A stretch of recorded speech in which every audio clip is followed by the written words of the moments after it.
Hello students. Now our next point is from his chapter, that is morphology of flowering plants, is modification of a root for mechanical support. Mechanical support. You know the meaning of mechanical support. Then for that mechanical support, we having this kind of examples of that modifications, that is prop root. Prop root or columnar roots. Prop root or columnar roots. Prop root. Then in banyan tree, you know, all of you people know banyan tree. Okay, this is the huge tree in a banyan tree that is growing in Indian botanical garden, that is Howard, Kolkata, has nearby 1,700 such prop roots. The crown of tree has a large circumference. The tree is about 200-year old in a Calcutta botanical garden. Okay, what happened there? This banyan tree, which huge tree, when having a branches like this, so many branches. But for that, this stem is somewhat get support, is not unable to give us support to this huge developing tree. For that, from this nodal region, they form this kind of branches. This kind of branches. This is a huge tree. This kind of branches, they are which are they forming this kind of structure, and they attaches to the soil. They are hanging and they grow towards the soil, and they form this kind of structure. That structure is called as prop root.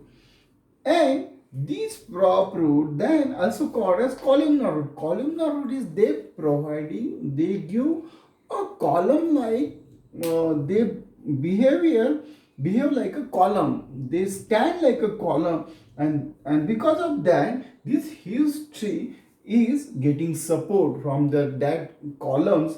That's why we call them as a columnar roots. Example is banyan tree. Then another modification is stilt root. Stilt root. I guess another modification is what? It's stilt root. Then what is that? Stilt root is found in jawar, maize, and sugarcane. Like it's all we can say the all monocot plant. They showing this kind of root system. Then how can they look like and how they develop? You know, this root system, this root system of jawar, we found there is a radical is developed, but that radical is then convert for few, then forming this kind of structure. And that structure is called as this fibrous type of root system. This fibrous type of root system, this unable, when this root is this stem is developed or this plant is developed upward, and this root system is unable to give us mechanical support to that whole plant. This fibrous type of root system is adventitious type of root system is unable to give a mechanical support to that plant. For that, what this plant do? This plant forming or producing a wire-like, tube-like structure. Which is node region is first node from the soil surface. Then after that, again they forming wire-like, tube-like structure from another nodal region. And these wire-like, tube-like structure, they performing a they performing they give mechanical support to that plant to stand erect.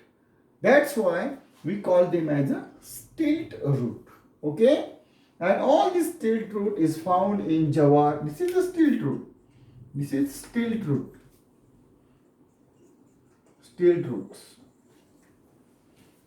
Okay, and this is all these stilt roots are found in jawar, maize, sugarcane, and all kind of mono. That is all kinds of plants that having this fibrous type of root system. Then climbing roots. Climbing roots, they are observed. Climbing roots, that is, they are used for the climbing purpose. They are used for the climbing purpose. An example is bitter leaf or pan or money plant. Money plant you people know very well. From the this, if this is a money plant tree or money plant, then they form this kind of structures.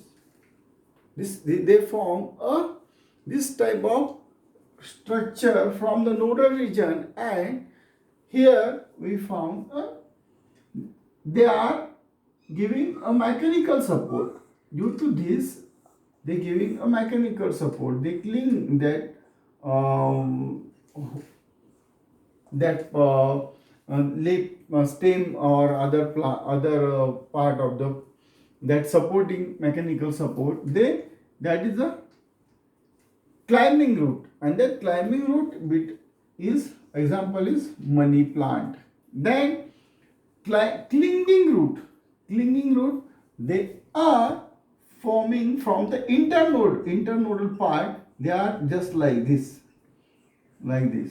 form, and they do not they don't have any harm to this hose. That hose giving a support to providing a support. That is a clinging roots. Then plank root is observed with, if this is the stem, from the stem region there is a, if it is used tree, there is a formation of this kind of structure parallel to the soil surface. That's what is called as plank root. Example silk cotton. And beyond root example is Jessica riparian. This also a very unique feature of the plant system. Then they forming as a tube like structure. They forming this tube like structure. The roots develop or the nodes of aquatic herbs. They become highly inflected and spongy, providing buoyancy and helping the plant to float. They performing the character of floating. They providing a buoyancy because of these kind of forming these kinds of structures. Okay, this is example of you see this here. And the next is modification of root. The next modification of root is that is for a special features. For special features. For special features. What kind of that feature? That is, first one is epiphytic. That is epiphytic plants or epiphytic roots. Epiphytic roots. Epiphytic roots. Epi. Epi means above. Phyton means plant. Those plants, they are present on another plant. That's why we call them as a epiphytic plant, epiphytic roots. They these epiphytic roots, they are observed in vanda-like plant. How they look like and how they perform, now where they present, they are present in extreme humid condition, climatic condition, where there is atmosphere is always humid, and because of that they in there a huge tree or big plants are formed, and from there we form, if this is a huge tree, on the branches of that particular plant, what we found, on the branches of that plant, what we found this kind of structure, leafy structures are present there. And here, these roots, wire-like structure, tube-like structure, we can call somewhat greenish color structure, they are formed. This is called as epiphytic roots. Why we call epiphytic roots? Because they are present above on the branched of particular plant, and it doesn't give any harm to this plant. Okay. Then this epiphytic roots, what is the function of epiphytic root? There is in this epiphytic root there is a presence of velamen tissue inside this epiphytic tissue. What I observe, this is velamen tissue. What is that? That is a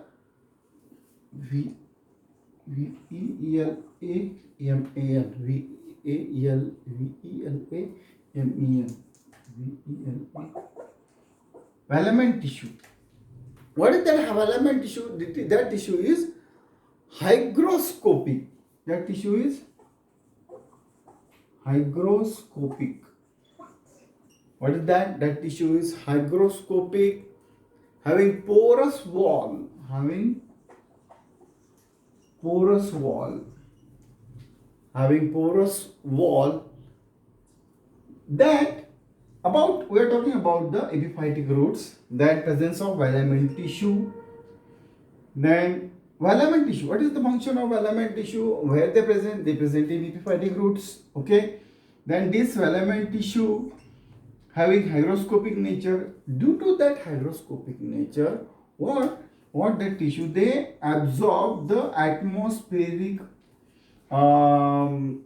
water from the that we already, I told you that they are found in that atmosphere having certain kinds of moisture.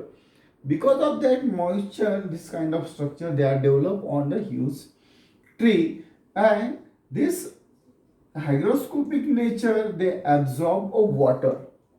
Who absorb? This velamen tissue.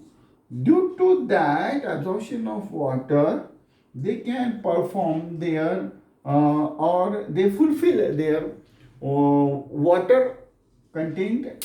They fulfill their water content due to the, this is absorption of water due to the hygroscopic nature. Because these epiphytic roots, they are porous in nature. They are porous. That's why they can easily absorb the atmospheric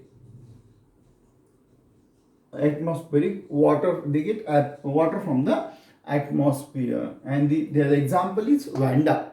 Vanda is also found on a huge tree. Okay. Then this is all about the, here we found, you one question is arise in your mind, how they can stick or they can present due to this clinging root. Due to these clinging roots, they are attached with that huge tree branches. Okay. Then these are the leaves. Due to with the help of leaves, in the presence of photosynthetic pigment, they prepare their own food material. Okay, and they doesn't give any harm to this particular plant. Okay, Then next example is sucking root or hostria. Next example is, this is also a very good example in a special feature, that is a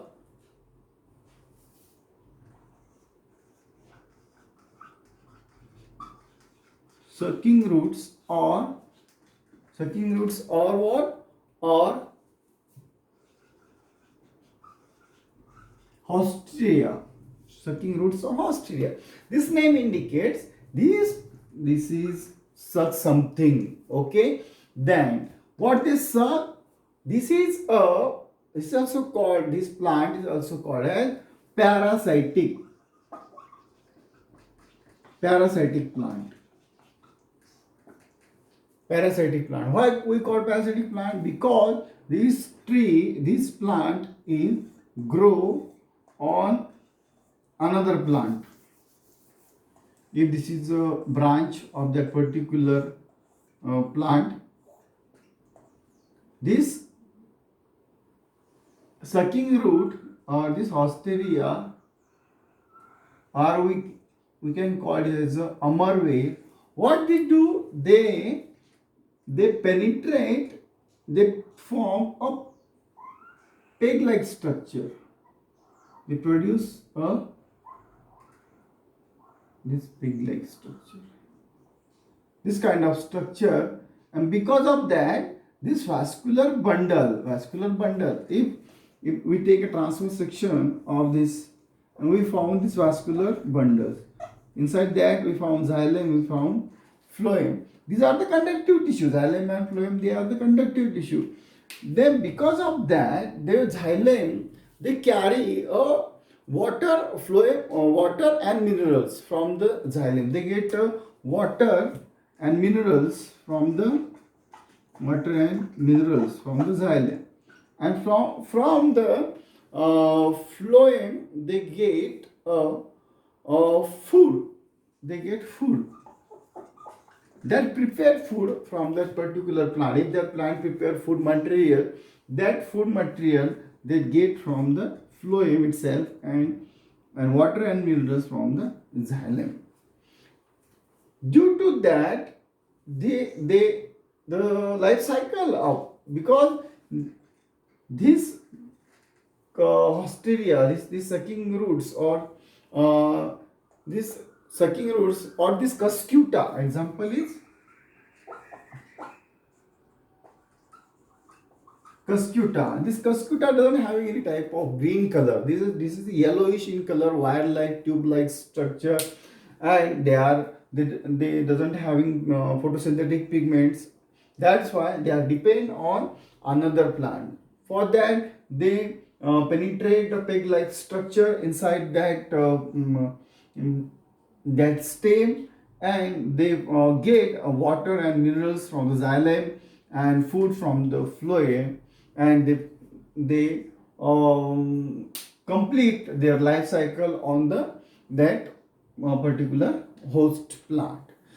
And this is a very peculiar character of this and for special feature of this sucking root. This is all about the root and the modification of root and all these kind of structures we are studied here.